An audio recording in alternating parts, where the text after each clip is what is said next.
Yunho's trying to establish map control. You see that David Kim is defended relatively well right now. He has a few Hellions. He does have some siege tanks. And he is probably unaware of Yunho's 9 o'clock expansion. Yunho took a second expansion, so right now he's going to have the resource advantage, but he's also going to be able to skate out the front of David Kim's base so that he won't walk into a sure trap. Yeah, this is what he needs to see. He's got the observer in position, the siege tank shooting away, the blink up into high ground, having to pick off a single siege tank, but of course there's a cooldown on blink.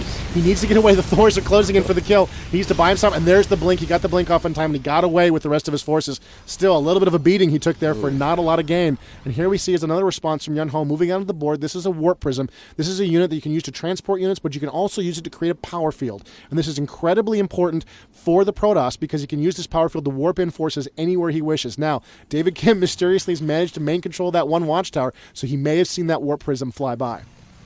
He probably was able to see that. We do see that David Kim is retaliating a little bit, trying to bunker up his base. We can see he doesn't want any stalkers getting there, harassing him anymore. And down in the lower right corner of the map, we see that warp prism has made it all the way into David Kim's island expansion. And there he goes, using that warp prism, putting it into phase mode, and bringing in some zealots. This is not good for David Kim. We see that harvester count just fall. Yeah, you can see David Kim's desperately trying to counterattack. The workers can fight back, but they're going to take a lot of damage in this coming exchange. He may even manage to wear down those zealots over time and take them out, but still, every worker dead is just vital economy lost, and you can see the damage has been done there. The workers do not manage to survive that attack, and the command center is forced to flee the battlefield. With one unit and a handful of zealots, Yunho has destroyed an entire expansion and really put himself on top of the game, and David Kim's response is quick and brutal. Here come the Reapers jumping up to high ground before being chased off by the stalkers. Yeah, Yunho's doing a great job of overall map control. We saw him put the pressure onto that island expansion, as well as defend his base from what could have been a very devastating raid. And we see Reapers moving through the watchtower area and pushing over into Yunho's 9 o'clock expansion. And here they go, looking like they could go for some cliff harass here. Oh, and we see, wow, stim on Reapers. That's going to deal absolutely massive damage. Just jumping up onto the cliff as soon as the stalkers warp into play, and they're able to take down a stalker in just a matter of seconds. Yeah, and with no observers in the area, nothing you can use to see on the high ground. You can't blink to the high ground. You can't blink where you can't see. And so the Reapers are just dominating right now. They can get anything they can get at, they can destroy. They only manage to take out the one assimilator. And here comes an observer. This is exactly what the Protoss player needs to counter this new Terran threat. He's got to get the observer over here. This gives him vision up to the high ground. He can blink. David Kim doesn't like the look of it. He does manage to try to blink down, to jump down and do some damage, but it's not enough. And the stalkers overwhelm the Reaper attack. Yeah, David Kim thought that he could jump off of the cliff, harass a little bit, and then jump back up. But little did he know that Yunho was already in position with an observer. Yeah, and just the jump down and the jump up cost him some very, very important time. But it looks like David Kim has got a huge force now moving out of the map. David Kim has built a planetary fortress at his high yield here, which is a vital, vital benefit. Looks like the Zealots are going to stay and play there, guarding that location. David Kim over on the left-hand side of the map, pushing up against the Protoss. Major battle about to occur right here in the middle of the field. Oh, we see the stalkers trying to blink away. Yunho is right now fighting a two-front battle. David Kim has a really good position at this point in the game, and he's going to be setting up camp out in the middle. The siege tanks were in siege mode. He's going to be falling back to the Xel'Naga watchtower, putting them in siege mode. Once again, he really wants Yunho to try making a push on him. Yeah, he really wants to maintain control of this position. He really hopes Yunho will be foolish enough to come out here and engage with all those Marauders and Hellions. Look, he's got the Hellions up front, back against the Zealots. Oh, there's a Sky Storm. Huge, huge hit. Lots of damage. The Marauders can kind of tank that, but that's way too many hits. They need more than that if they're going to take that kind of damage. You can't take multiple Sky Storm hits. And here come the Protoss pushing in, looking for a little payback. Another Sky Storm right in the middle of the Terran stack.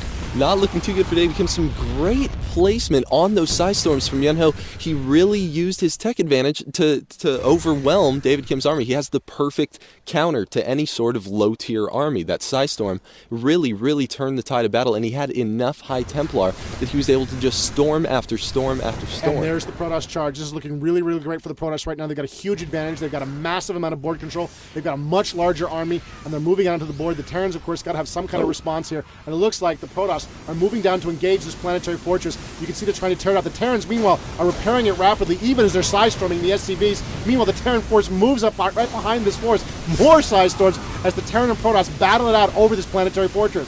Oh, but it's not looking good for Yunho. He's been sandwiched in between a planetary fortress and a large army, and he's almost about to take down the planetary fortress, but no. Oh, the planetary fortress with sub 100 HP just barely lives. Unbelievable. Huge amounts of damage to David Kim's army. He loses a ton of SCVs there, but still, I think the advantage went to him. He wiped out that entire protoss force. Well, a little sneaky shenanigans by the protoss here. They've got some High Templar on the high ground using that warp prism. He may be able to do some damage up there. Meanwhile, it looks like a nuclear weapon from David Kim has been launched. He's got a medevac overhead trying to heal it. The Ghost is healed while the medevac picks him up and the nuke lands, hitting the Nexus, failing to destroy it, but still doing a lot of damage as David Kim's forces roll in to trash this Protoss base. Oh, the Ghost just barely gets away. Good thing the medevac was there to heal him up for just enough right now. David Kim doesn't have sight, but oh, he throws down a scan, able to take down those Stalkers, and now it's looking like, wow, that Nexus is free reign. You can see the Thors using their special ability to deal absolutely massive damage to Yunho's base. And he's using some Psystorm on the Thors. It's a little bit of a mistake. You really should be going for a phase shift at that point. It's a new ability. He's probably just not 100% aware of it yet, but it allows you to actually put Thor out of the action for a short period of time. And the Colossus moving in now. Again, also not a great one against the Thors, but they do a significant amount of damage. It does give him some advantage here. And the Protoss just powering through these Thors with all the wrong weapons, but he's got such a powerful economy at this point, he can afford to do it. And another nuke dropping from David Kim, doing terrible, terrible damage to that Nexus as the Ghost is just continuing his constant harassment of the Protoss. David Kim's doing exactly what he needs to be doing at this point in the game. He needs to put pressure everywhere simultaneously. We can see that Yunho did have map control. Another nuke comes down, able to take down Yunho's natural. He currently only has one base on the left side of the map to gather minerals from. His main has been mined out. Unbelievable. The Ghost for the win as it closes in, dropping nuke after nuke on the Protoss base. And here come the Protoss, desperate for some blood here, closing in, using the Colossus, trying to get some additional damage. And it looks like the Thors and the Marauders are going to simply be too much for this force. They're going to just power right through this Protoss force and just tear it to pieces. It's just far too many units for the Protoss force to deal with, and there's always the fact that those Marauders are very strong against any armored units, which both of those happen to be. And another nuke. Unbelievable. As the Protoss desperately try to rebuild this base, you can see the warp-in going on there, trying to power down this Ghost. Can they get this Ghost before the nuke falls? No! The nuke lands. The Ghost hops back into the medevac and makes good his escape as that one Ghost continues his relentless one-man army attack on the Protoss. David Kim and his addiction to terrible damage has really paid off this game. And you can see the Protoss are in a lot of trouble right now. They've got a lot of workers idle. There's not a lot they can do. The Terrans are in control of the board right now. They're trashing any attempt by the Protoss to get another Nexus in the field. And he's got a nuke coming down right in position. Exactly the right place. He wants to get the battle to fight here. The Protoss player may not have noticed the little tiny red dot. No, he has seen it, and it looks like he's going to back away.